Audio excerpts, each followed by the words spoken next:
Muy buenos días, comenzamos una nueva clase de álgebra lineal.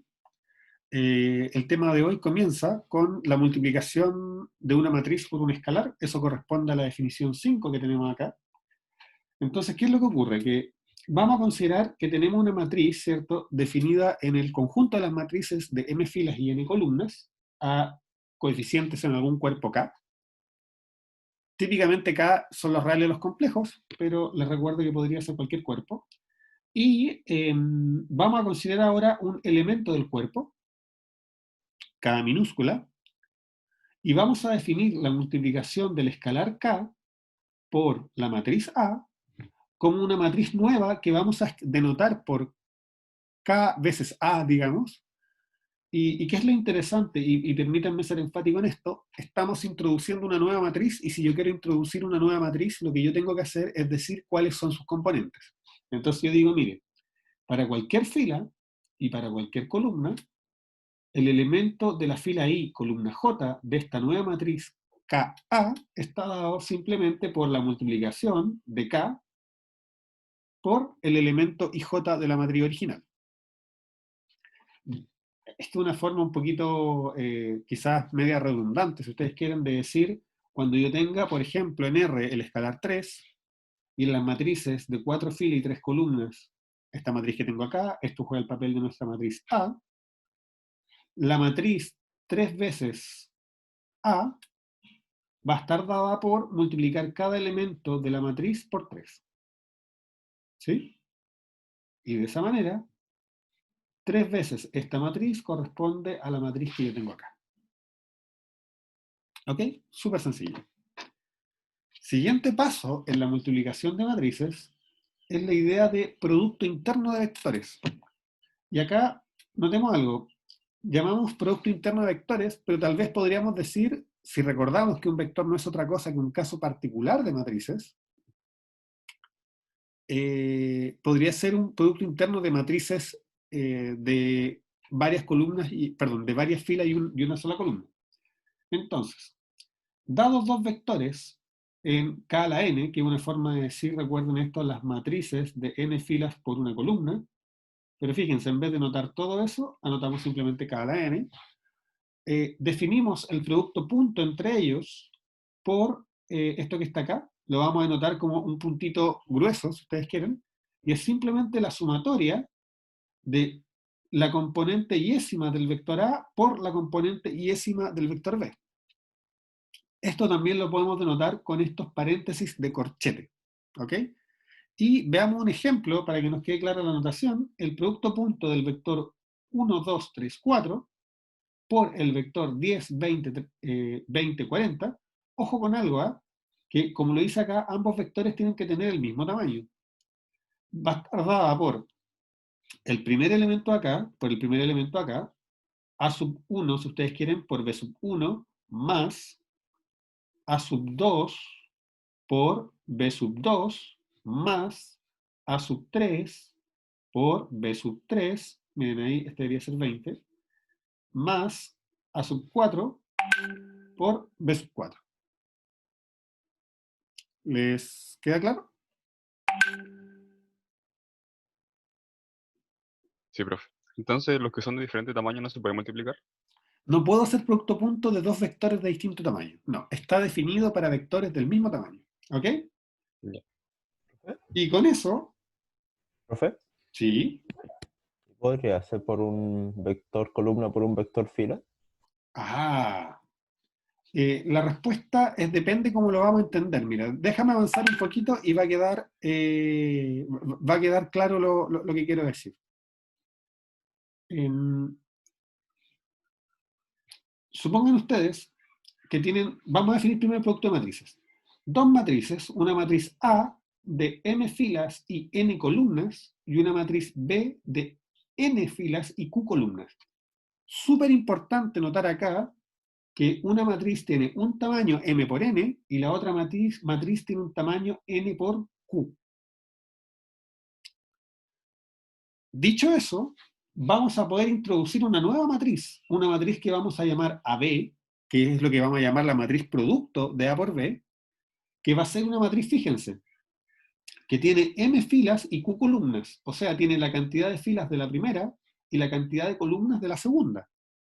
Y esto es súper interesante porque parto con una matriz de un tamaño, la opero con una matriz de otro tamaño y produzco una tercera matriz de otro tamaño, a priori, ¿sí? Dicho eso, va a pasar que, ¿cómo defino esta matriz? Y aquí está importante lo que les decía antes, estoy introduciendo una nueva matriz, por lo tanto, yo necesito, ¿qué cosa necesito? Necesito definir cada uno de sus componentes. Entonces voy a decir que para cualquier i entre 1 y m y cualquier j entre 1 y q, la matriz AB componente ij va a ser igual al producto, fíjense bien, del vector que se me produce al considerar la iésima fila de A,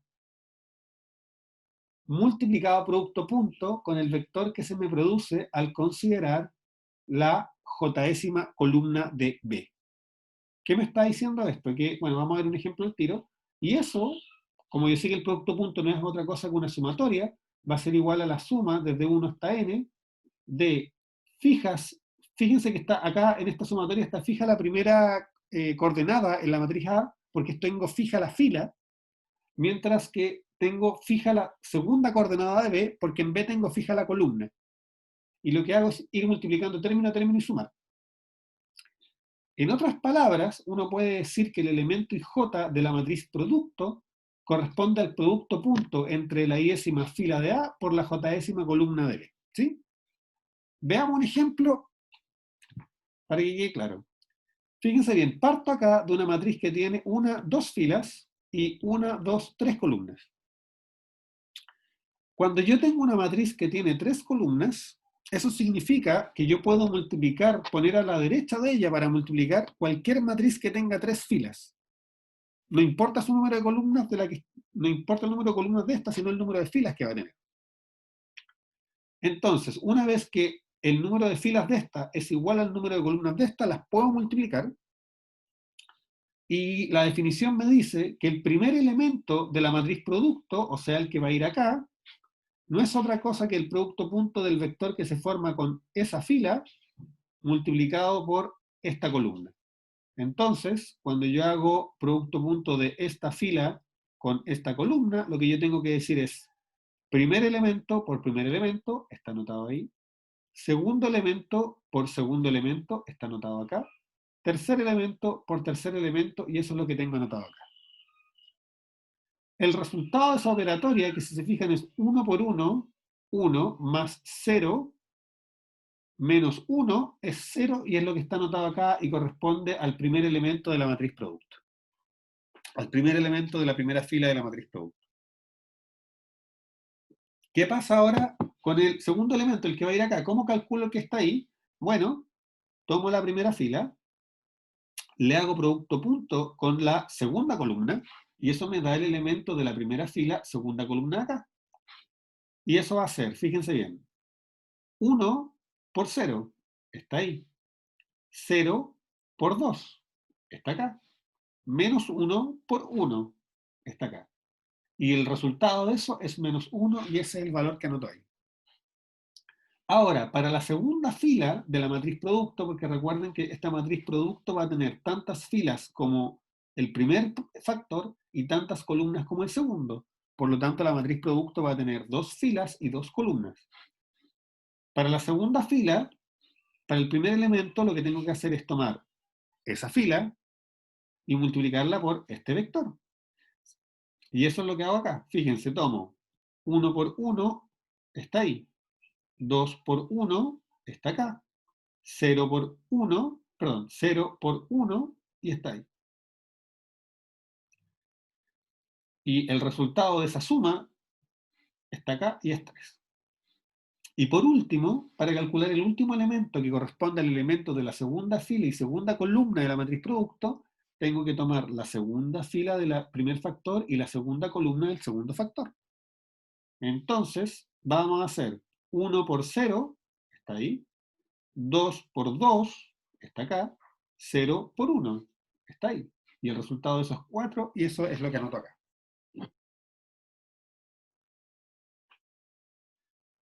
Ahora, ¿qué es lo que ocurre?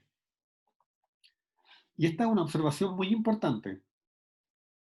si yo estoy multiplicando matrices del mismo tamaño, el único caso en que puedo hacer eso es cuando las matrices son cuadradas.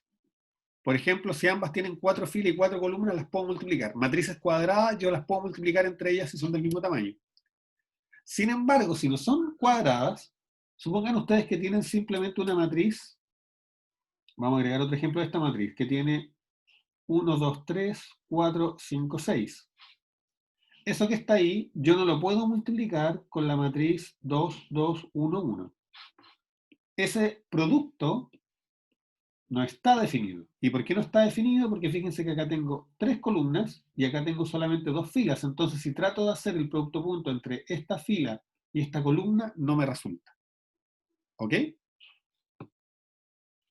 Profe, disculpa que le interrumpa, pero Un ¿puede dejar segundo. entrar a Javiera? Claro, claro. Dame un segundo. Dame un segundo, al tiro. A admitir. Así que ese es el problema de compartir pantalla, que no veo a los que están esperando. Ok. Volviendo. Entonces, como les decía, perdón, me distraje. Acá lo que quería era enfatizar que no era posible multiplicar dos matrices del mismo tamaño, salvo que fueran cuadradas. Y ahí sí, fíjense, tengo dos matrices de 2 filas y 3 columnas. 1, 2, 3, 1, 2, 1, 2. 2 filas y 3 columnas. Sin embargo, si yo trato de multiplicar esta matriz por esta otra, necesitaría tomar esta fila y hacerle producto punto con esta columna. Y como esta columna solo tiene 2 elementos y esta fila tiene 3, el producto punto no está definido, por lo tanto la multiplicación para matrices del mismo tamaño no se puede hacer, salvo que ambas matrices sean cuadradas. ¿Ok? Y ahí, naturalmente, si ambas matrices tienen el mismo número de filas y el mismo número de columnas, como la matriz producto toma el número de filas de la primera y el número de columnas de la segunda, naturalmente el producto también tiene el mismo número de filas y es una matriz de filas y columnas y es una matriz cuadrada, del mismo tamaño que las dos originales. ¿Ok? Entonces, les dejo a ustedes este ejercicio o hagamos hagamos uno nosotros. Tenemos acá 4 matrices, yo creo que las van a reconocer los que hicieron el ejercicio que les dejé. Y la pregunta es justamente cuáles de estas matrices se pueden multiplicar entre ellas y cuál es el valor de esas multiplicaciones. Entonces, vámonos uno a uno. Pregunta, ¿se puede multiplicar A por B? ¿Sí o no? No. Sí. Sí, profe. A ver, Nicolás dice que sí, Nicolás Nolf, y me pareció escuchar a alguien que dijo que no. No, profe, yo me equivoqué. Sí, sí, se puede. Se puede, ¿por qué? Porque fíjense bien, esto tiene 4 columnas y esto tiene 4 filas. Y el requisito para poder multiplicar con A a la izquierda y B a la derecha es que A tenga tantas columnas como B tiene filas. Entonces, como A tiene 4 columnas y B tiene 4 filas, estamos perfectos. Ese sí se puede hacer. Sí, ese sí. ¿Qué pasa ahora, por ejemplo, con C por D? ¿C por D se puede hacer? No. Nicolusa dice que no. No, profe. Francisco dice que no. ¿Qué dice alguna de las chicas? ¿Mm?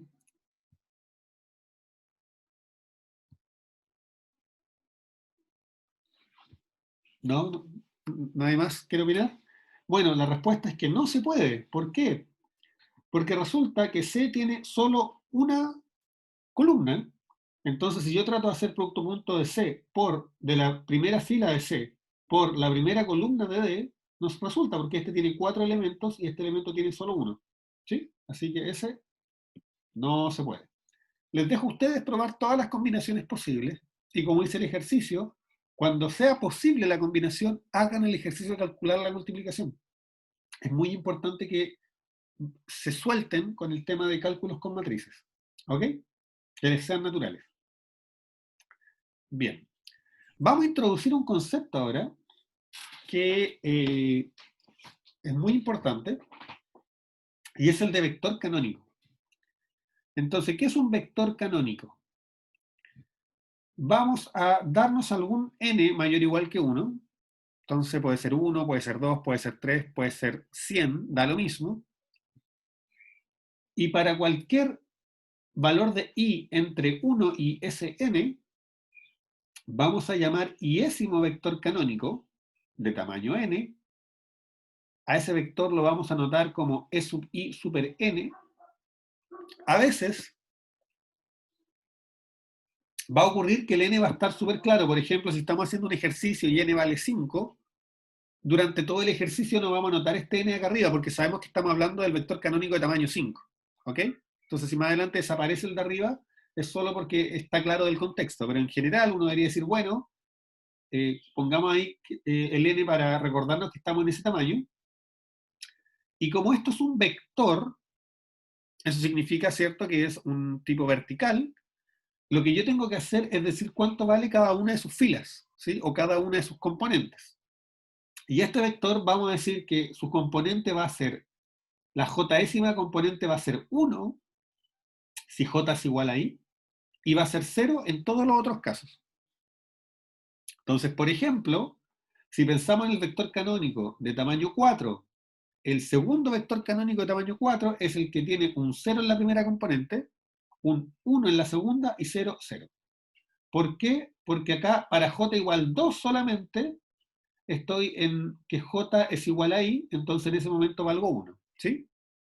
Dicho de otra forma más sencillo, el jésimo vector canónico para cualquier tamaño es el que tiene un 1 en la jésima posición y 0 en todo lo demás. Entonces, el segundo vector canónico es el que tiene un 1 en la segunda posición y 0 en todo lo demás. Si estuviéramos en tamaño 3, ¿cuál es el primer vector canónico? Es el que tiene un 1 en la primera posición y 0 en todo lo demás. Entonces, ahora me gustaría preguntarle a Kathleen. Kathleen, si yo le pregunto, ¿quién es el segundo vector canónico cuando estamos en tamaño 2? ¿Cómo se vería este muchacho? ¿Cuáles serían sus componentes?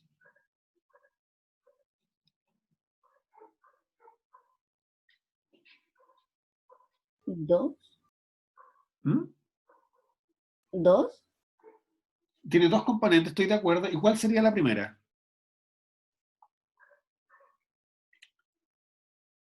El 0. 0, muy bien. ¿Y la segunda?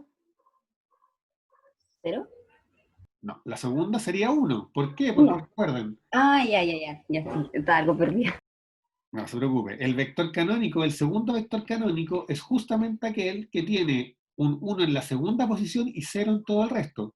Ahora, como estamos solo en tamaño 2, todo el resto es uno solo. ¿Ok? Ok. ¿Estamos claros todos? ¿Todes? Sí, profe. Ok.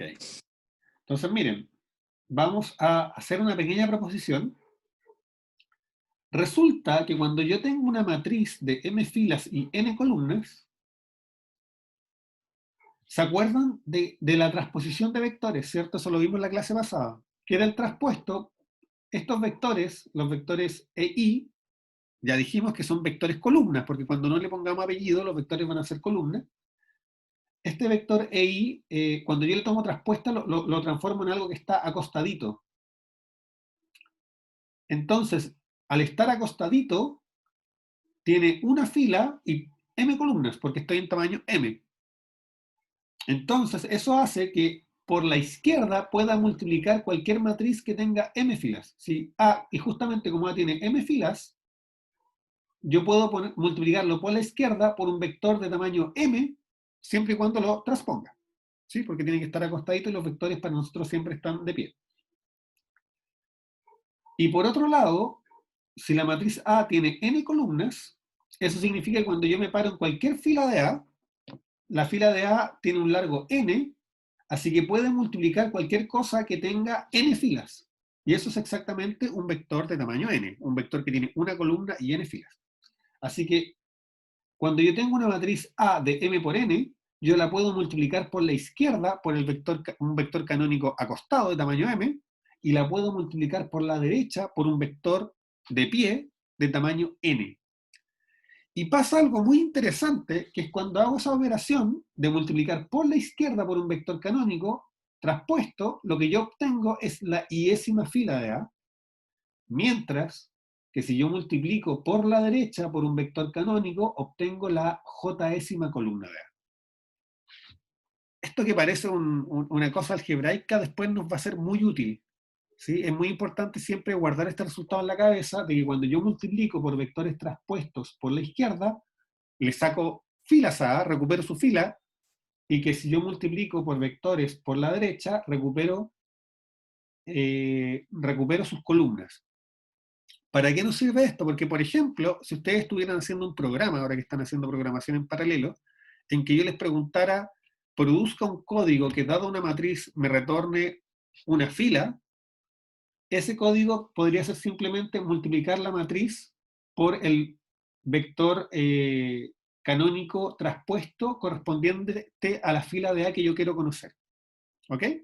Entonces, la demostración de esto es muy bonita. Voy a hacer una de las dos. Voy a hacer esta de acá. ¿Ok? Entonces, y la otra, por supuesto, les queda a ustedes como ejercicio. Entonces, vamos a demostrar por demostrar que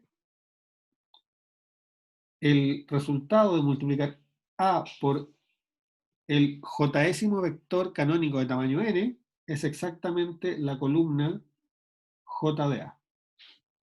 ¿Ok? Y para ello, lo que yo tengo que decir es lo siguiente. Cuando yo le saco una columna a A, lo que estoy haciendo es producir una matriz. Esto que está ahora acá es una matriz, pero una matriz vector, o sea, una matriz flaca de una sola columna. Y por otro lado, acá yo partí con algo que era de tamaño m por n, lo multipliqué, ¿cierto?, por algo de tamaño n por 1, así que la forma en que tenemos definida la multiplicación me dice que el resultado, esto que está acá, también es una matriz, y es una matriz de tamaño m por 1. Así que perfecto, esta matriz, y enfaticemos en eso, esta matriz es igual a esa matriz. Así que si yo quiero probar que son iguales, todo lo que me resta probar es que cada componente de esta matriz es igual a la componente de esta matriz de acá. ¿Estamos de acuerdo? Entonces, calculemos cuánto vale el elemento I de esta matriz de una columna.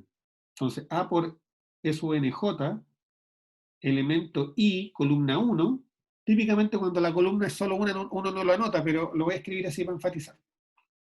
Ahora, si yo quiero saber cuánto vale eso, todo lo que tengo que hacer es volver a la definición. Entonces, volvemos a la definición de multiplicación de matrices y nos damos cuenta que nos dice, mire, si usted quiere multiplicar dos matrices, todo lo que tiene que hacer es sumar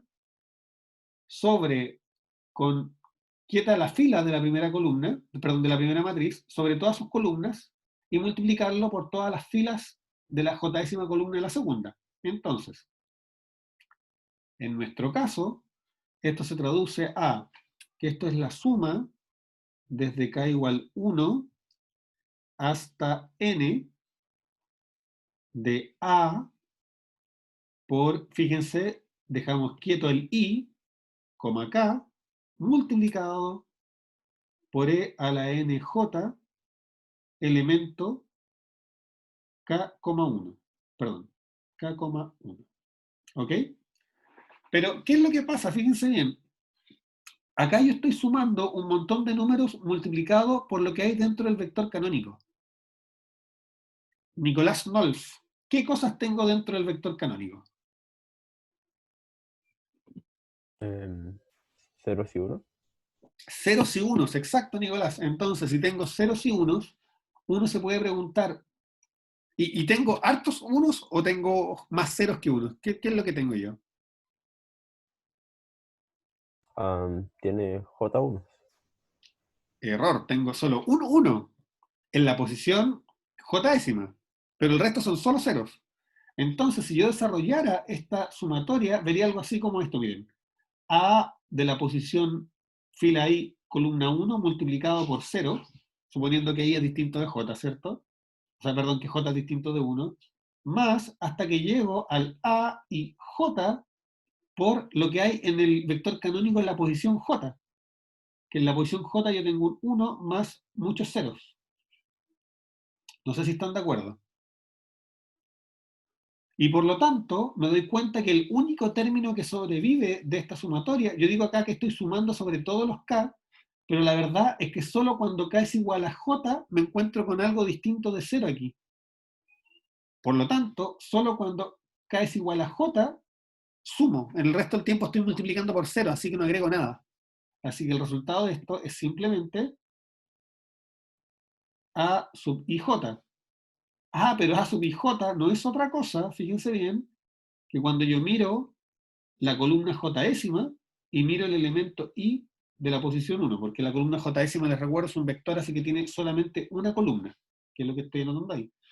Y ahora miro acá, y miro acá, y me doy cuenta que el iésimo elemento de esta matriz, perdón, es igual al iésimo elemento de esta matriz.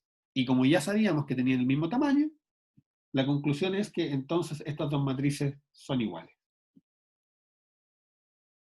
¿Quedó claro?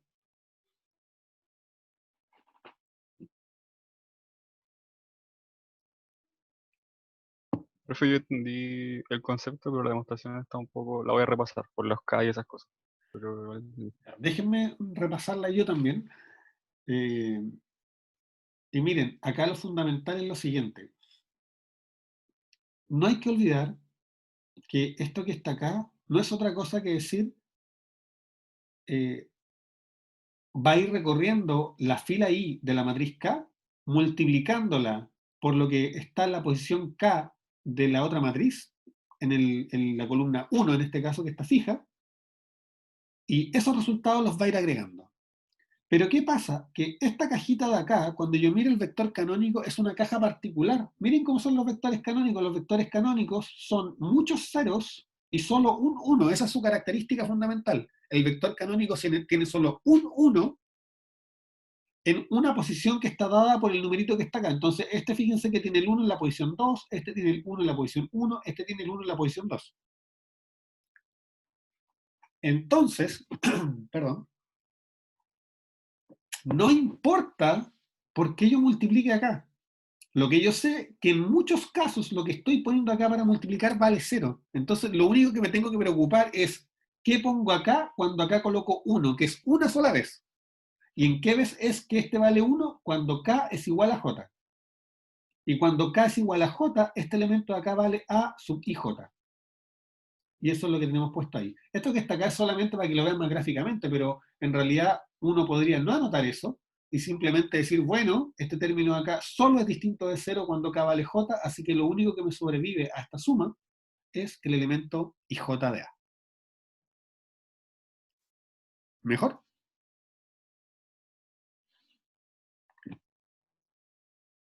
Sí. Bien. Vamos a continuar. Y vamos a introducir un nuevo elemento en la discusión. Y esta discusión es algo que vamos a llamar matriz identidad. ¿Ok? Entonces, para todo natural distinto de 0, la matriz, esa es una I en negrita si ustedes quieren, ¿no? Si la escribieran a mano yo la escribiría así.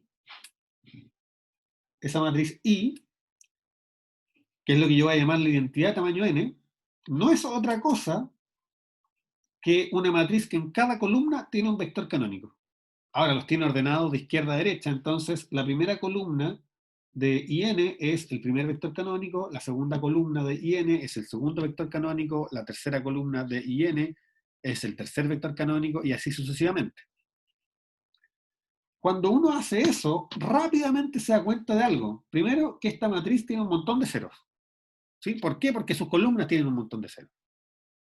Y segundo, que justamente los elementos de esta matriz cuadrada que son distintos de 0 son solo los que están en la diagonal. ¿Sí? Y esos elementos son todos iguales a 1. ¿Sí? Entonces eso se escribe diciendo que IN es un tipo particular de matriz, que es lo que vamos a llamar una matriz diagonal, que significa que todos los elementos que están fuera de la diagonal son distintos de 0, y en la diagonal vale 1.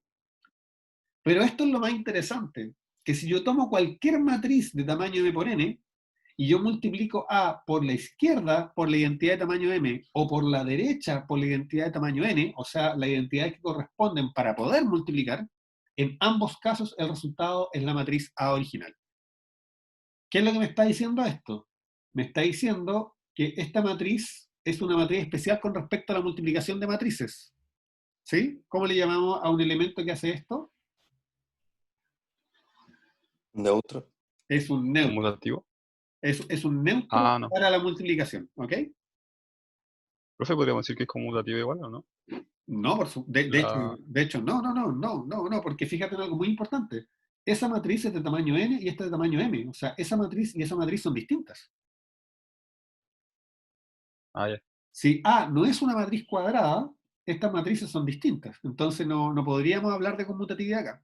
De hecho, ya vimos que la multiplicación de matrices no está definida para cualquier tamaño de matrices, y hay muchas multiplicaciones que yo puedo hacer en un sentido y no puedo hacer en el otro. Entonces, la multiplicación de matrices es un ejemplo de una operación que tiene toda la pinta de ser una multiplicación, digamos, de números reales, pero que sin embargo no es conmutativa. ¿Ok? Ahora, voy a hacer un ejemplo concreto acá. ¿Qué pasaría? Construyamos I3. I3, ¿qué sería? I3 es una matriz de 3 filas y 3 columnas, donde la primera columna es el primer vector canónico de tamaño 3. A ver, Manuel, ¿me puede decir cuál va a ser la primera columna de esta matriz? ¿Cuál es el primer vector canónico de tamaño 3? Sería 1, 0, 0. El Perfecto, segundo sería 0, 1, 0. El perfecto. tercero sería 0, 0, 1. Excelente, Manuel. Muchas gracias. Y si ustedes se Nada. fijan, ahora queda muy claro a qué me refería con la diagonal, ¿o no? Y los elementos de la diagonal son los únicos distintos de 0 y valen 1, y el resto son todos 0. Ahora, ¿qué es lo interesante? Lo interesante es que para hacer la demostración en general, para un tamaño n arbitrario cualquiera, yo no puedo escribir la matriz. Entonces, si quiero probar que esta matriz es diagonal, tengo que ver que si tomo un elemento i sub n, bueno, escribamos un poquito, les voy a dejar casi toda la demostración a ustedes de eso, pero escribamos un poquito, simplemente para decir, lo que tenemos que hacer es ver cuánto vale esto, ¿no? El elemento ij de esa matriz. Y si es cierto que esta matriz es diagonal, lo que debiera pasar es lo siguiente. Yo lo que necesito demostrar es que eso es igual a, fíjense bien, a 1 si i es igual a j, y a 0 en cualquier otro caso. Esto que está acá, yo lo puedo escribir de una manera compacta introduciendo este símbolo, que es lo que se llama la delta de Kronecker. Kronecker era algún matemático de principios del siglo XX, y a esta función, si ustedes quieren acá, uno le llama la delta de Kronecker, y esta función de IJ simplemente dice que va a valer 1 cuando sean IJ iguales y 0 en caso contrario. ¿Ya? Es una forma resumida de escribir 1, 0 según los valores que tomen I y J. Ahora, tarea para ustedes demostrar entonces que para cualquier tamaño va a pasar exactamente lo mismo que acá, y la matriz de identidad va a ser diagonal, y que los elementos de la diagonal son iguales a 1. Y de la parte 2 vamos a probar, no, de la parte 2 se las voy a dejar completamente de tarea, y ahora vamos a hacer un esbozo de la demostración. ¿Sí? Y ese esbozo de la demostración pasa por lo siguiente, fíjense. Entonces tomamos A, una matriz de tamaño m por n, al coeficiente en k, y tomemos, por ejemplo, ¿qué pasa con...? ¿No? Y tomemos la matriz identidad de tamaño n. Entonces lo que yo quiero hacer es multiplicar A por IN, ¿están de acuerdo? Y yo quisiera probar que eso es igual a A. Eso es lo que yo quiero demostrar. ¿Están de acuerdo? Pero acá yo les voy a hacer una pequeña trampa, digamos. No es una trampa de verdad, pero Vamos a hacer algo, les quiero dar un argumento que quiero que noten. La igualdad de matrices es súper clara. Si yo quiero demostrar que dos matrices son iguales, yo tengo que demostrar que tienen los mismos cantidad de filas, misma cantidad de columnas, y que además elemento a elemento son iguales. ¿Están de acuerdo? Sin embargo, yo creo que ustedes están de acuerdo que si yo soy capaz de probar que son iguales columna a columna, entonces también estoy probando que son iguales, ¿no?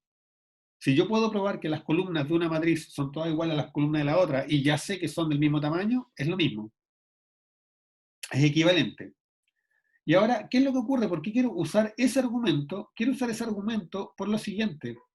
Eso que está ahí, yo lo puedo escribir de la siguiente manera. Yo puedo decir que A por la identidad de tamaño n no es otra cosa que la matriz A multiplicada por una matriz que su primera columna es el vector E1 de tamaño n, su segunda columna es el vector E2 de tamaño n, y así sucesivamente, hasta el vector en de tamaño n. ¿Sí? ¿Y qué es lo que ocurre? Que fíjense bien de que cuando yo multiplique en el resultado, en la matriz producto de A por IN, esto es exactamente lo mismo que multiplicar A por el primer vector y poner el resultado, que va a ser un vector columna, ponerlo al ladito de A por el segundo vector, que es otro vector columna, y así sucesivamente hasta A por n, el enésimo vector canónico. Y en la parte anterior ya demostramos que cuando yo multiplico por un vector canónico, lo que hago es dejar las columnas de A, ¿no? Entonces, esto que está aquí no es otra cosa que la primera columna de A. Esto que está acá no es otra cosa que la segunda columna de A. Y esto que está, y así sucesivamente hasta que llegamos a la enésima columna de A. Así que efectivamente lo que tengo acá es igual a la matriz A. Ahora, yo sé que acá estoy haciendo un cambio un poco violento porque le estoy diciendo, miren, cuando ustedes multiplican matrices, en realidad lo que ustedes pueden ver es que están multiplicando por la matriz que está a la izquierda cada columna de la segunda. Y eso no lo hemos demostrado. ¿Están de acuerdo? Sin embargo, me parece un súper buen ejercicio complementario para ustedes probarlo, ¿sí? Entonces, si ustedes quieren, podemos abrir nuestro cuadernito de ejercicios complementarios. Entonces, complementos. Y acá en complementos, vamos a dejar enunciada esa propiedad. Vamos a abrir una hojita nueva a la clase de hoy. Entonces vamos a decir como algo así como proposición.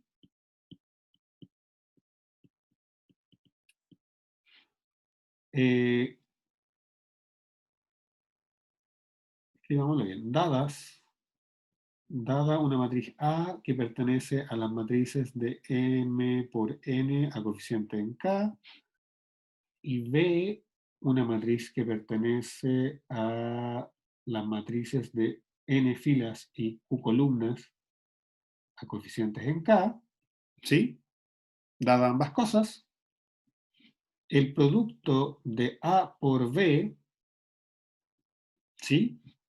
Lo que estaba, yo lo que les estaba mostrando era el resultado, ¿cierto?, de las columnas de esto, que eran simplemente, entonces uno dice, todas las filas, la columna, digamos, késima, no va a ser otra cosa que A multiplicado por la columna késima de B. ¿Ok?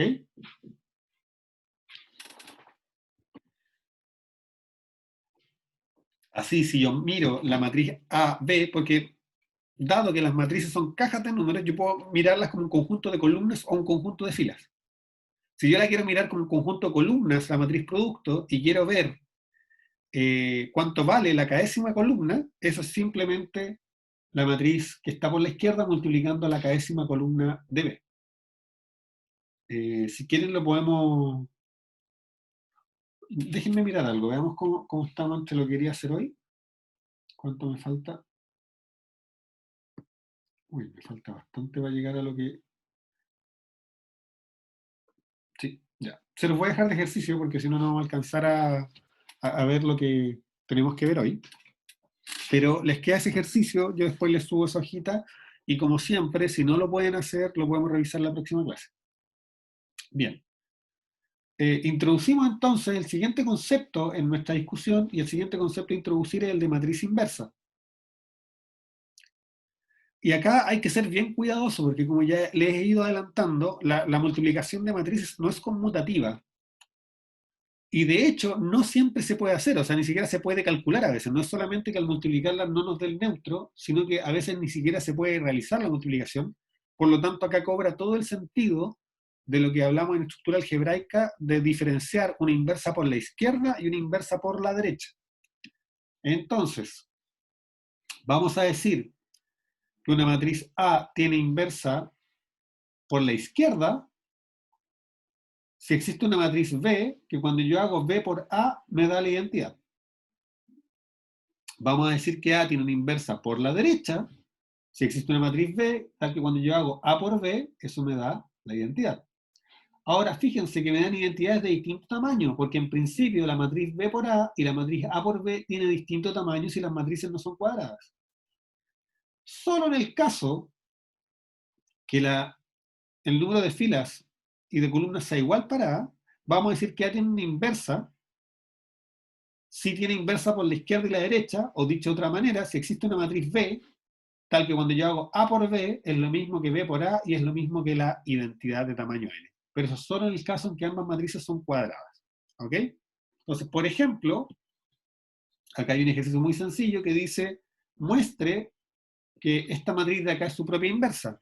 Chuta, ¿qué significa eso? Te lo vamos a desarrollar. Eso significa, haga el cálculo, multiplique 0,1 por 1,0 por la matriz 0,1,1,0 y vea cuánto da eso. Bueno, cuando yo quiero hacer esa multiplicación, tengo que tomar esta fila y por esa columna, o sea, me da 0 por 1, no, perdón, 0 por 0, más 1 por 1. Después, cuando quiero calcular el siguiente elemento, tengo que tomar esta fila y multiplicarla por esa columna. Así que me da, en la siguiente posición, es 0 por 1 más 1 por 0. En la posición de la primera columna de la segunda fila, voy a multiplicar la segunda fila por la primera columna, y de nuevo me da 1 por 0 más 0 por 1. Y por último voy a multiplicar la segunda fila por la segunda columna, y eso me da 1 por 1 más 0 por 0, y eso es exactamente 0 más 1, 1, 0 más 0, 0, 0 más 0, 0, 1 más 0, 1, que es la matriz de identidad. Así que efectivamente, cuando yo multiplico esta matriz por sí misma, obtengo la identidad. Y como tengo la misma matriz a ambos lados, no necesito probar el otro producto, ¿cierto? Porque son los mismos elementos. O sea, en este caso, B por A es igual a A por B, porque toda matriz obviamente conmuta consigo misma si es que se puede hacer la multiplicación. Bien, les dejo a ustedes el ejercicio de probar que esta matriz de acá es una inversa por la izquierda de esta matriz de acá. ¿Ok? Y traten de ver qué pasa cuando hacen la otra multiplicación, si es posible, y en el caso que sea posible, qué resulta.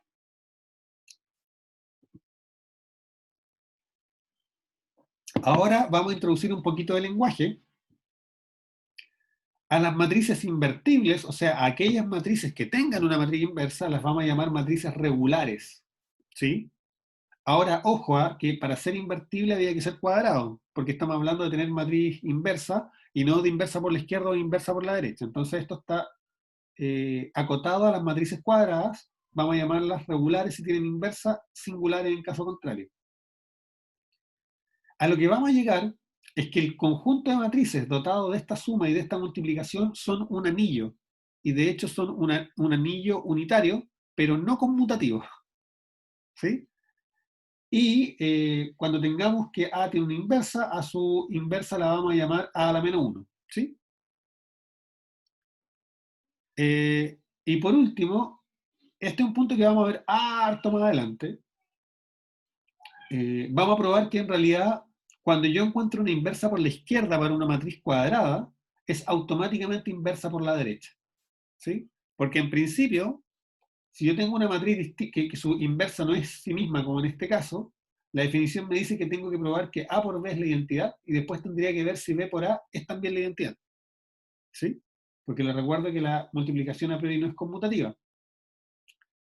Sin embargo, vamos a ver después que si yo tengo una inversa por la izquierda, automáticamente es también inversa por la derecha. Profe, ¿Sí? en el punto 2, ese m sub n se refiere a todas las matrices cuadradas. Así es, les recuerdo que cuando hay un puro índice quiere decir que fila y columnas son iguales. Ya, gracias. Entonces, ejercicio 4, que yo creo que si ustedes lo miran, van a decir, oh, esto se parece a uno de los ejercicios que hicimos cuando estábamos estudiando estructuras algebraicas. Nosotros vimos que si teníamos un elemento que era invertible, automáticamente su inverso también era invertible, ¿se acuerdan? Y de hecho hay una fórmula. Y vimos también que si yo tengo dos elementos invertibles y los opero, el resultado también es invertible y también dábamos esta misma fórmula. Entonces, este ejercicio se hace, pero calcado a lo que hicimos en la clase de estructura algebraica, así que se los dejo a ustedes. Y dicho eso, se vienen las propiedades de la multiplicación de matrices. Fíjense bien que ¿qué estamos probando acá?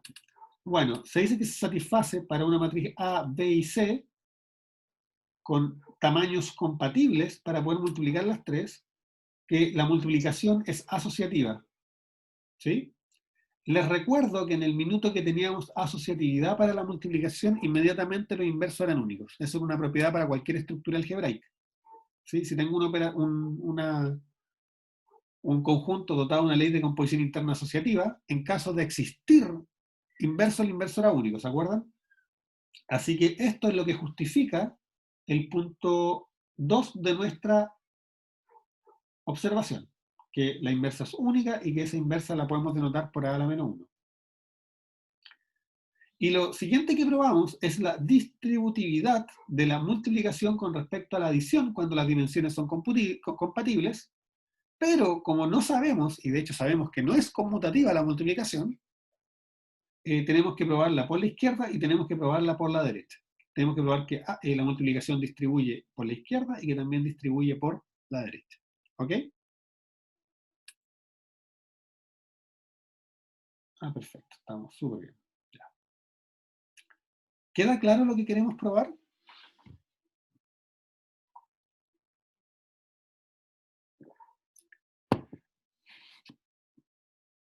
Parece que sí. Ahora, para hacerlo explícito, si ustedes se fijan, cuando queremos probar esta propiedad de asociatividad, en realidad todo lo que queremos hacer es probar que para matrices cualquiera, con dimensiones que son compatibles para poder multiplicarla entre ellas, la matriz que produzco de esta manera es igual a la matriz que produzco de esta manera. Así que todo lo que tengo que hacer es probar que esta matriz tiene el mismo tamaño que esta matriz de acá, y que el elemento IJ de esta matriz es igual al elemento IJ de esta matriz de acá.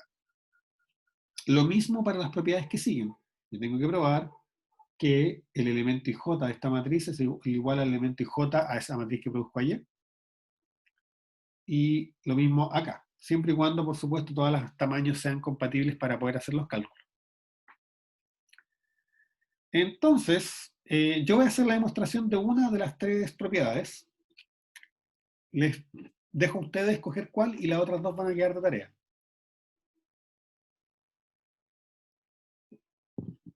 ¿Qué dice el público? ¿Cuál hago yo?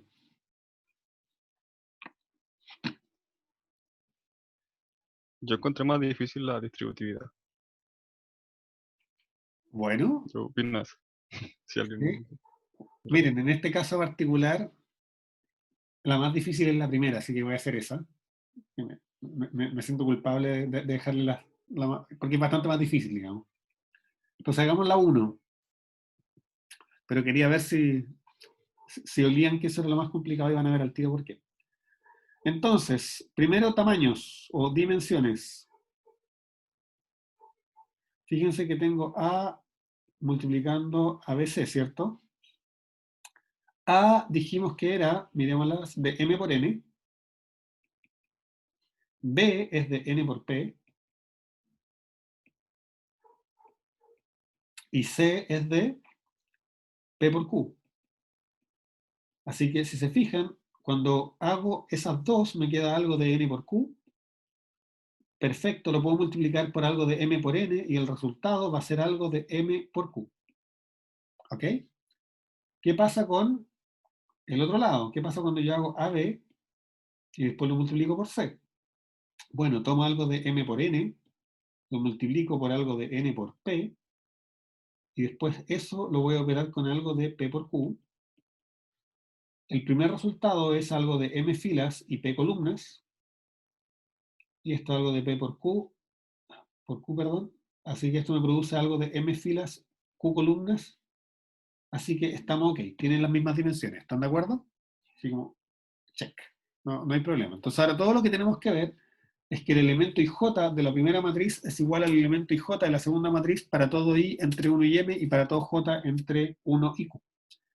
Entonces, sea un i que pertenece a 1 hasta m y un j que pertenece a 1 hasta q, por demostrar que el elemento ij de a, b, c es igual al elemento ij de a, b, c.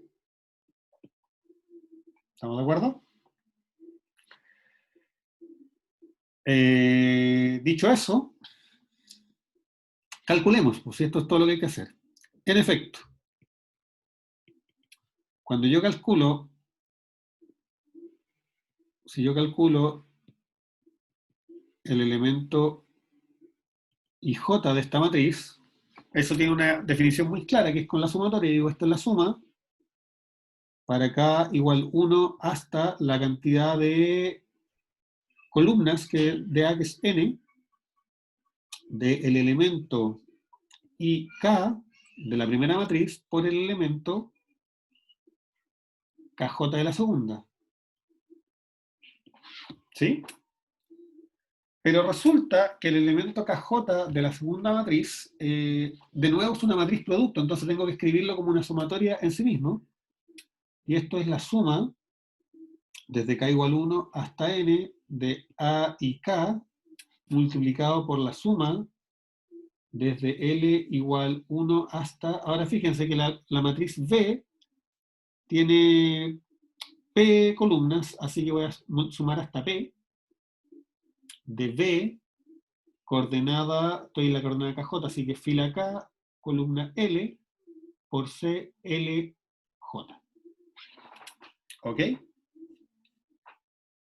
Y ahora yo miro eso y me digo, bueno, para efectos de la sumatoria interior, para efectos de esta sumatoria, esto que está acá es una constante, así que no tiene ningún problema en entrar. Así que esto lo puedo escribir perfectamente como la suma desde k igual 1 hasta n, de la suma desde L igual 1 hasta P, de A y K, multiplicado por el elemento BKL, CLJ. ¿Y qué ocurre acá? Ocurre que esto que está acá, esta multiplicación de estos tres elementos son elementos de un cuerpo. Perfectamente podemos pensar los reales, los complejos o un cuerpo genérico, pero un cuerpo, y por lo tanto dentro de ese cuerpo, esta operación de multiplicación es asociativa. ¿Sí? Así que perfectamente yo puedo decir que esto es la suma desde k igual 1 hasta n, la suma desde L igual 1 hasta P, de A y K, BKL, multiplicado por CLJ. Y aquí viene el salto dramático, que es la parte que me parecía que era un poco difícil que la vieran ustedes, que es darse cuenta que cuando yo sumo desde k igual 1 hasta n y desde L igual 1 hasta P, estoy sumando sobre un rectángulo. Y como cuando hablamos de sumatorias dobles, sumar por fila y luego columna es lo mismo que por columna y luego filas, no hay ningún problema en dar vuelta a estas sumatorias y decir, bueno, primero quiero sumar desde L igual 1 hasta P, luego desde K igual 1 hasta N, de lo mismo que tengo adentro, A y K por BKL multiplicado por CLJ. Y ahora, ¿qué es lo que ocurre? que cuando estoy sumando sobre K, me doy cuenta que este C para cada K es siempre el mismo, es CLJ. Este C está fijo para todos los K en esta sumatoria, por lo tanto es una constante y puede salir, y esto se transforma en la suma desde L igual 1 hasta P, de la suma desde K igual 1 hasta N, de A y K, BKL, multiplicado por CLJ. Y ahora yo me doy cuenta de lo siguiente. Me doy cuenta de que lo que tengo acá, voy a escribir con rojo, esto que está acá, fíjense bien, tengo fijo el I, tengo fijo el L, y estoy moviéndome sobre K, estoy sumando sobre K, entonces lo que tengo ahí es el elemento, cuando yo multiplico la matriz A por la matriz B, y le calculo su elemento y L, obtengo exactamente eso que está ahí. Así que, esto que está aquí, es la suma de AB, matriz AB, elemento y L, multiplicado por la matriz C, LJ, y sumado desde L igual 1 hasta P. Pero, fíjense que acá tengo una matriz AB, pero es una matriz, y estoy multiplicando su elemento IL por el elemento LJ de otra matriz, y sumando sobre todo lo L, o sea, tengo quieta la fila de esta matriz, y estoy multiplicando sobre esa columna de la matriz C, por lo tanto, eso que está ahí no es otra cosa, que el elemento de la fila I, columna J, de esta matriz que está acá. AB multiplicado por la matriz C, elemento IJ, que era justo lo que queríamos probar. ¿Sí? Y con eso terminamos de probar que la multiplicación de matrices es asociativa. Y que era lo que en particular justificaba, ¿cierto?, que de haber una inversa por una matriz cuadrada, esa inversa es única y la podemos llamar, digamos, A a la menos 1. Ahora, la proposición, la parte 2 y 3 es harto más fácil, se las dejo a ustedes de tarea, y con ella es bastante directo la proposición siguiente, que nos dice que las matrices forman un anillo conmutativo con unidad. Perdón, un anillo no conmutativo con unidad. ¿Ok? Y con eso damos por terminada lo que es la materia de la clase de hoy y pasamos a la sesión de preguntas. Profe, yo tengo una pregunta.